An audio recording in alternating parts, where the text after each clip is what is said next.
one of India's fastest growing sectors, the India online order market boom, ever rising with lesser delivery time. Gig workers are the backbone as India debates the state of our delivery workers.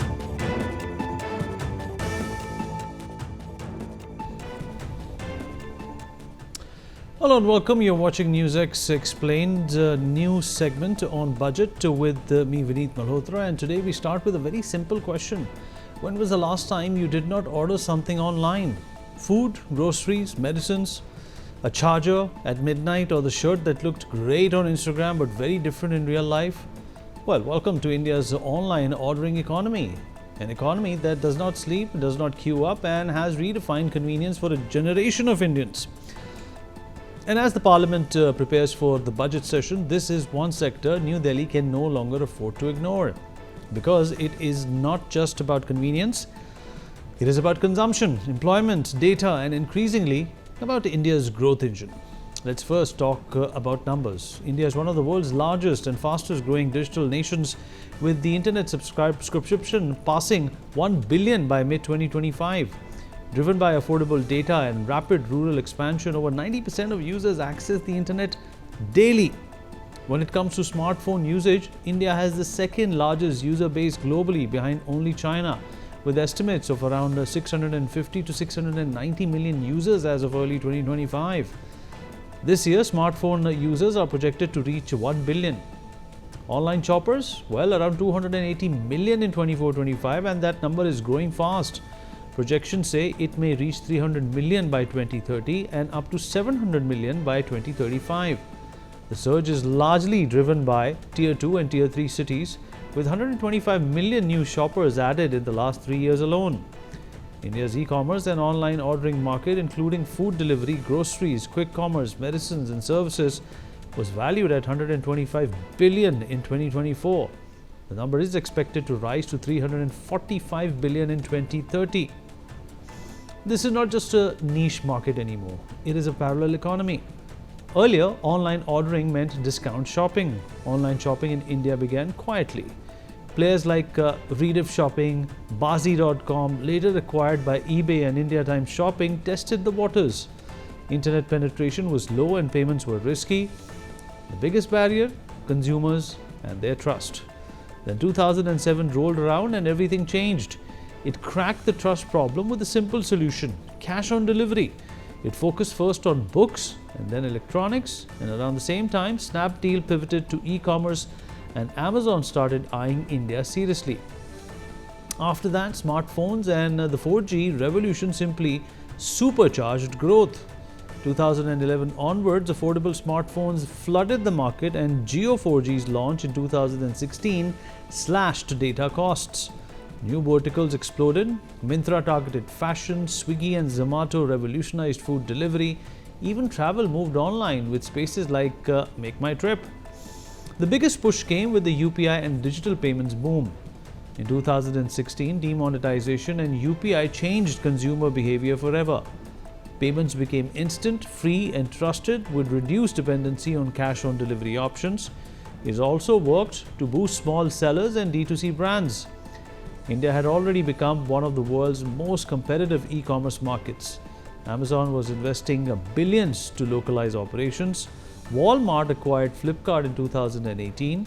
Faster deliveries, easy returns, and regional interfaces meant e-commerce shifted from novelty to habit. The Indian government soon took notice. While it had earlier largely stayed out of the e-commerce market, it soon changed from mere regulator to enabler. As online shopping created millions of logistics and delivery jobs, enabled MSMEs and artisans to reach national markets, and formalize payments and invoicing, the government's approach just shifted from control to calibrated facilitation. One of the most consequential interventions has been foreign direct investment regulation. The government allowed 100% FDI in marketplace model and prohibited FDI in inventory-led e-commerce. Essentially, this meant that players like Amazon and Flipkart could act as platforms, not retailers. They could connect buyers and sellers but not own inventory directly, aiming to protect small traders from predatory pricing. This forced these platforms to innovate in logistics and seller services, and even ensured that Indian sellers remained at the center. Then came GST. It not only unified the indirect tax regime but enabled seamless interstate e-commerce, bringing lakhs of online sellers into the formal economy. Transparency increased, evasion reduced, and scale expanded. The explosion of online shopping also worked to directly influence the government's digital payment strategy. Some key facets of online payment that you and I make use of today, such as the very launch of UPI, zero merchant discount rate on UPI transactions, ensuring no fees are charged to users or merchants for these payments, as well as integration with Aadhaar and mobile numbers, arose from this time. The relationship was mutual. Online transaction reduced reliance on cash on delivery and boosted trust among first-time online shoppers. Lower transactional costs for platforms and sellers provided major incentives, turning e-commerce into a mass phenomenon. Over the years, the government has worked to tackle concerns over consumer protection and data protection. New rules have focused on mandatory disclosure of sellers, clear grievance redressal mechanisms, as well as data localization norms, and increased scrutiny of cross-border data flows. The most ambitious step yet, ONDC, Open Network for Digital Commerce, a government-backed interoperable network that breaks platform monopolies. Now, any buyer app can connect with any seller app. Kiranas can compete without joining Amazon or Flipkart, and there is reduced platform dependency. The Indian government's e-commerce policy rests on three pillars: encourage innovation and scale, prevent monopolies and unfair practices, and protect consumers and small sellers. Unlike the US's hands-off approach or China's state-dominated policy, India chose a middle path: open markets with strategic guardrails.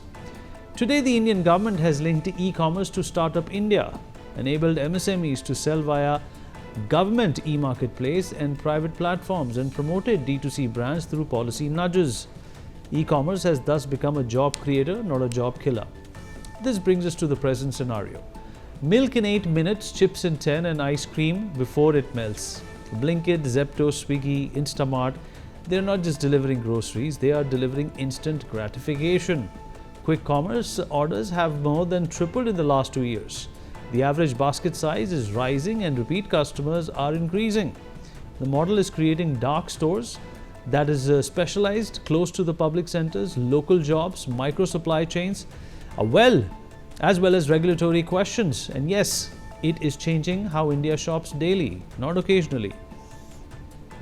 Now let's talk about people. India's online ordering economy is a massive job engine, directly or indirectly employing approximately 15.8 million people, including 3.5 million women.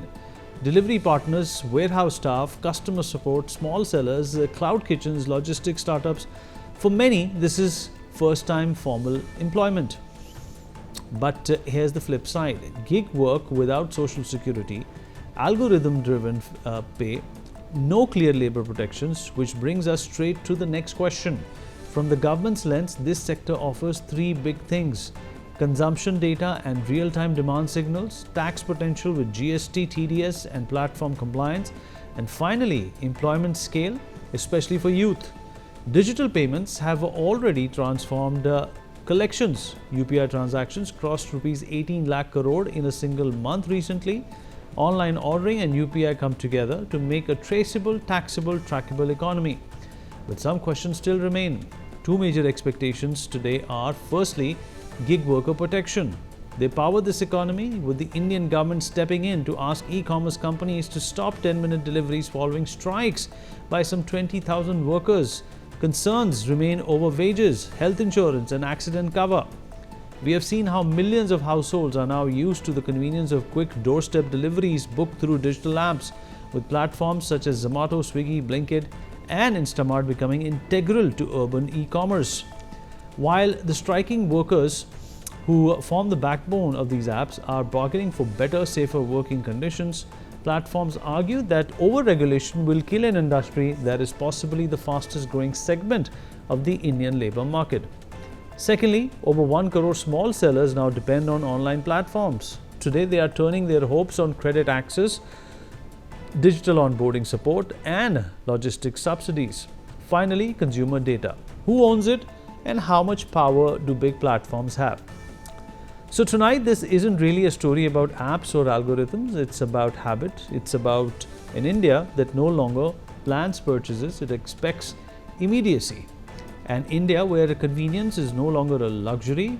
It's the baseline. From metros to small towns, from midnight snacks to monthly essentials, from Kirana stores going digital to millions earning per delivery, the online ordering economy is quietly rewiring how India lives. And whether you love it, hate it, or can't live without it, this is one transformation that isn't waiting for permission. It's already arrived. One of India's fastest growing sectors, the India online order market boom, ever rising with lesser delivery time. Gig workers are the backbone as India debates the state of our delivery workers.